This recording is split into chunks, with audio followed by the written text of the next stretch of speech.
No desmayes, no es el fin,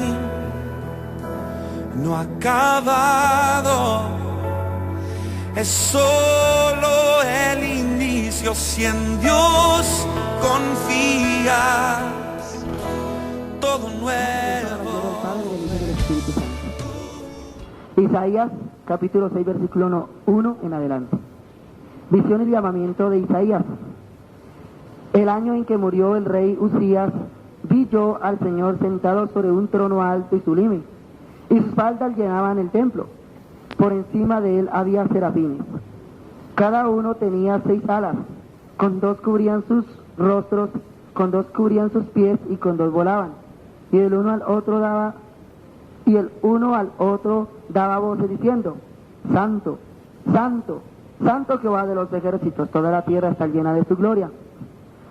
Los quicios de las puertas se estremecieron con la voz del que clamaba, y la casa se llenó de humo. Entonces dije: ay de mí que soy muerto, porque siendo hombre inmundo de labios y habitando en medio de pueblo que tiene labios inmundos, han visto mis ojos al Rey Jehová de los ejércitos. Gloria a Dios. Amén.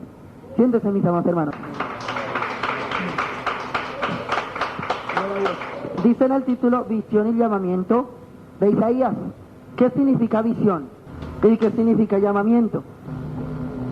Visión es aquello que Dios le ha hablado a usted, o nos ha hablado a nosotros. Visión no es solo de ver ángeles, no solo ver cosas celestiales ni cosas malignas. Aunque una cosa es tener el don de visión, ¿sí? Pero la visión, hermanos, se forma cuando Dios nos da algo a nosotros. Mire, hermanos, que para uno poder perseverar en la batalla contra el enemigo, ¿sabe que se necesita, hermanos? Visión. Pero visión no solo es así que uno ve cosas raras y no. Claro que el don de la visión es un arma muy poderosa, porque en el don de la visión uno ve hasta la estrategia del diablo. Uno parece que, por ejemplo, está durmiendo, y de pronto, si uno tiene el don de la visión, uno desde ahí está viendo lo que los hechiceros hacen, y uno parece que estuviera enfrente de ellos viendo todo lo que ellos hacen. Pero todo esto es para qué, para uno, Dios le permite ver todo esto para uno contrarrestar todo su poder maligno. Entonces, visión significa aquello que Dios le habla a la persona. Entonces, mis amados hermanos, si de pronto Dios le dijo a usted o a mí: bueno, yo tengo un ministerio profético para usted, eso es una visión. Bueno, que yo lo voy a utilizar en el poder de la palabra, eso es una visión, ¿sí? Una visión es algo que Dios le haya hablado a usted, sea por revelación, sea por profecía, sea por palabra. Eso significa visión. ¿Sí entienden, hermanos? Bueno, hermanos, y dice llamamiento. ¿Qué quiere decir, hermanos? Aquí Isaías tuvo una gran visión y un gran llamamiento. En el año que murió el rey Usías, vi yo al Señor sentado sobre un trono alto y sublime, y sus faldas llenaban el templo. Mira, hermanos, que aquí este templo está tipificando a nosotros. Aquí dice la palabra de Dios: vi yo al Señor sentado sobre un trono alto y sublime. Hermanos, nosotros tenemos que morir. Aquí dice: en el año que murió el rey Usías. Usías significa como decir el hombre viejo que tiene que morir. Después se presenta la visión espiritual. Ya no se presenta la visión del llamamiento, sino una visión espiritual, una visión celestial. Entonces aquí dice la palabra de Dios: vi yo al Señor sentado sobre un trono alto y sublime. Sí, ya lo vio ahí en el cielo, ¿cierto? Pero hoy en día nosotros lo tenemos que ver en nosotros somos el templo de Dios. Dice: y sus faldas llenaban el templo. Entonces, hermanos, ¿cuál es el templo y cuáles son las faldas de Dios para que llene ese templo? ¿Ah? El templo de Dios somos nosotros. Las faldas de Él es la palabra de Dios en nosotros. Miren, hermanos, que llenaba todo el templo de las faldas de Dios. ¿Sí, hermanos? O sea que todas estas faldas, que la palabra de Dios tiene que ir en nosotros. Tenemos que estar llenos de las faldas de Dios, que es la palabra de Él. Por encima de Él había serafines. Cada uno tenía 6 alas, con 2 cubrían sus rostros, con 2 cubrían sus pies y con 2 volaban. Vea, hermano, lo que dice aquí la palabra de Dios. Dice la palabra de Dios que con 2 cubrían ¿qué? Sus rostros. Miren, mis amados hermanos, que la unción tiene que descender en nuestro rostro, en nuestra cabeza, en nuestros sentidos, hermanos, pero también tiene que descender aquí, cubrir nuestros pies, hermanos, y con 2 volar. ¿Saben qué significa con 2 volar? Que usted a través de esta palabra tiene que subir al reino de los cielos, pero también con el Espíritu Santo. ¿Sí ve? La palabra de Dios es una ala, y la otra ala es el poder del Espíritu Santo. Dice que con 2 volaban. Nosotros también tenemos que volar, hermanos. Con las puertas se estremecieron, con la voz del que clamaba, y la casa se llenó de humo. Entonces dije, ve, hermanos, que los quicios de las puertas se estremecieron con la voz del que clamaba. Ve, hermanos, que nosotros tenemos que ser estremecidos con la voz del Espíritu Santo. Con la palabra de Él tenemos que ser estremecidos. ¿Cómo así estremecidos? Uy, Señor, voy a coger esa palabra. Voy a ayudar por esa palabra. Ahí está siendo estremecido, está siendo tocada, hermanos. Señor, quiero que esta palabra se cumpla en mi vida. Entonces, cuando se cumple esa palabra que dice el verbo hecho carne, cuando dice que hecho carne, significa que ya se está haciendo en su vida. Que ya su palabra, que la palabra de Dios funciona en usted. Que ya usted no se mueve según la carne, que son las obras del mundo, sino que usted se mueve según el Espíritu. O sea, usted se mueve con las obras del Espíritu. O sea, las obras del Espíritu es la palabra de Dios. Usted se mueve con esa palabra y se está estremeciendo, hermanos. ¿Sí entiende, hermanos? Gloria a Dios. Entonces aquí dice la palabra de Dios. Dice, y la casa se llenó de humo. ¿Qué significa que la casa se llenó de humo? Hermanos. Hay que estudiar más palabras, hermanos. Cuando se estudia la palabra de Dios, mire, usted puede tener un don de sabiduría, puede tener el don de ciencia, puede tener el don de la palabra, puede tener, ¿cómo se llama?, de nuevo en la palabra. Pero, hermanos, todo eso tiene que desarrollarse a través de la lectura de la palabra de Dios y a través de que usted memorice y confiesa la palabra de Dios. Se desarrolla todo eso así. O usted puede que tenga una tienda o una empresa, si usted no la pone en funcionamiento, no crece, ¿cierto, hermanos? Puede que usted tenga el don de sabiduría, puede que usted tenga el don de palabra, el de nuevo, pero si usted no lee, no se desarrolla, hermano. Se va a quedar ahí, y ahí a esa plenitud se va a mover. Entonces desarróllelo para que ese don crezca, y usted, a medida que va creciendo, usted se llena de mucho conocimiento, de ciencia, se va llenando de cordura, se va llenando, hermanos, de prudencia, de discernimiento. Entonces, hermanos, ¿qué significa que se llenó la casa de humo? El humo es el Espíritu Santo.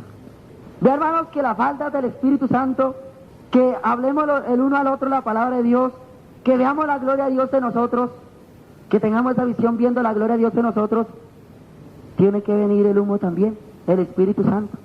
Sí, hermanos, dice en la palabra de Dios, y la casa se llenó de humo.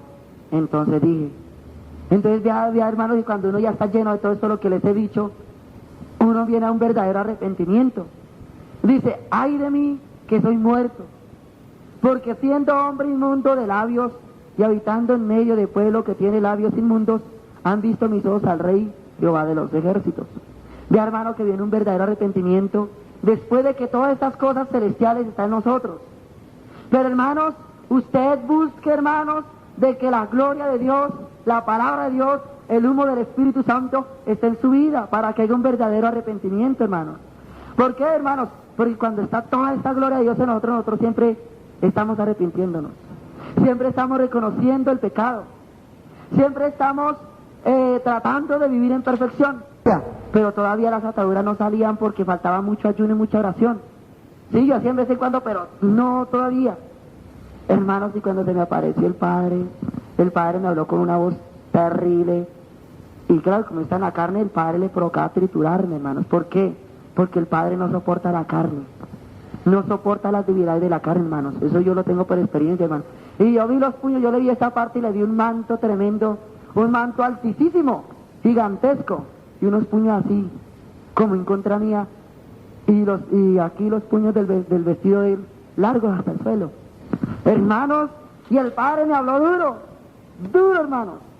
Y de ahí para adelante disciplina, para Dios formarme, y ahí fue donde me entró en mis grandes ayunos. Porque yo le pedí mucho a Dios, Señor, llévame una verdadera disciplina, a una verdadera consagración. Y hermanos, cuando vi verdaderamente la gloria de Dios, eso fue terrible. Uy, no, eso yo creo que a salir corriendo, no estar ahí. Y me mantuvo ahí por 6 meses encerrado, y dándole día y noche, y eso fue un calvario, hermanos. ¿Sabe por qué, hermanos? El Padre ya me obligaba a hacer ayunos, vigilias encerrado, y yo que no estaba acostumbrado a hacer todo eso así. Sí, yo hacía vigilias que me tuvo que demorarme 1 año y medio. Pero, hermanos, eso es cuando Dios me dijo que tenía que entrar vigilias y ayunos día y noche. Uy, eso fue terrible, hermanos. Eso mi cuerpo no podía. Uy, Dios mío, cuando me iba a dormir el Padre dije, despiértese, póngase de pie. Me decía así, no le dé lugar a la carne, no que eso es la carne del diablo. Me decía así. Eso era terrible, hermanos. Y me tocaba a mí así, Dios mío, eso fue, me hizo llorar el Padre allá. Yo lloré lágrimas de sangre allá, pero lágrimas. Y allá no recibí el tormento del diablo ni el tormento de la carne, ya era el Padre dándome duro, hermanos. Yo sé lo que es la disciplina de Él, eso es terrible, yo ya no quiero tener esos encuentros así. Entonces aquí dice, ay de mí que soy muerto, porque siendo hombre inmundo de labios, y habitando en medio de pueblo que tiene labios inmundos, han visto mis ojos al Rey Jehová de los ejércitos. Y voló hacia mí uno de los serafines, trayendo en su mano un carbón encendido, tomado del altar con unas tenazas. Tomando con él sobre mi boca, dijo, he aquí esto toco tus labios y es quitada tu culpa y limpio tu pecado. Vea, hermanos, ¿qué quiere decir esto que toca nuestros labios con el carbón encendido? ¿Cuál es el carbón encendido, hermanos? Y que toca los labios. O sea, el carbón encendido es la palabra de Dios. ¿Por qué dice que carbón y encendido? ¿Se han visto un carbón al rojo vivo? Así es. Uy, tremendo. Toque un carbón al rojo vivo, a ver qué le pasa a usted. ¿Será que usted se sienta ahí? Tan bueno. Y ahí salta. ¿Cierto que no? Hermanos, vea el carbón encendido. ¿Sabe por qué es encendido esta palabra de Dios? ¿O por qué es carbón? Porque esta palabra de Dios fue purificada 7 veces en el horno de Dios. Es acristalada la palabra de Dios en el horno de Dios. Entonces esta palabra fue pasada por el horno de Dios y es encendida, va con la unción del Espíritu Santo, va con el fuego del Espíritu Santo. Y dice que he aquí que toco tus labios. ¿Qué quiere decir, hermanos? Que usted tiene que disponerse a coger el carbón encendido y a confesar la palabra de Dios. A medida que usted confiesa la palabra de Dios, ¿sabe qué se cumple ese versículo? Todo lo que confesares con tu boca, eso será. ¿Qué quiere decir? Si usted confiesa la palabra de Dios, eso será haciendo en su vida. Significa el verbo hecho carne. ¿Qué quiere decir la palabra de Dios hecha carne en nosotros? Ya no somos nosotros, sino la palabra de Dios en nosotros y nosotros vivimos santos. Entonces aquí dice la palabra de Dios, he aquí que toco tus labios y es quitada tu culpa, dice, y limpio tu pecado. Vea, hermanos, la palabra de Dios quita la culpa porque hay un verdadero arrepentimiento. Dice que limpio tu pecado. ¿Qué quiere decir? Que ya no más de pecado. Ya no actuamos de acuerdo a la carne, de acuerdo al pecado, sino de acuerdo a la palabra, porque la palabra de Dios es santidad, es limpieza, es pureza. Gloria a Dios, denle fuertes palmas para Cristo. ¿Sí quedaron fortalecidos? Gloria a Dios, sentí el fluir del Espíritu Santo aquí en la palabra. Vamos a orar para que Dios nos llene del poder de Él. Y hermano, usted pídale a Dios, Señor, dame espíritu de consagración de día y de noche. Espíritu de oración día y noche. Como decir, ya se explicó la palabra de Dios, sí, Señor. Ayúdame, Señor, a yo ver tu gloria, Señor. Señor, que los quisieras, que es mi alma, mi espíritu, se estremezcan de tu gloria, Señor. Que las faltas, Señor, que tu palabra sean en mí, Señor. ¿Sigue la forma de orar? Esa es la forma. Y se la pedir en el nombre del Señor Jesucristo. Vamos a orar.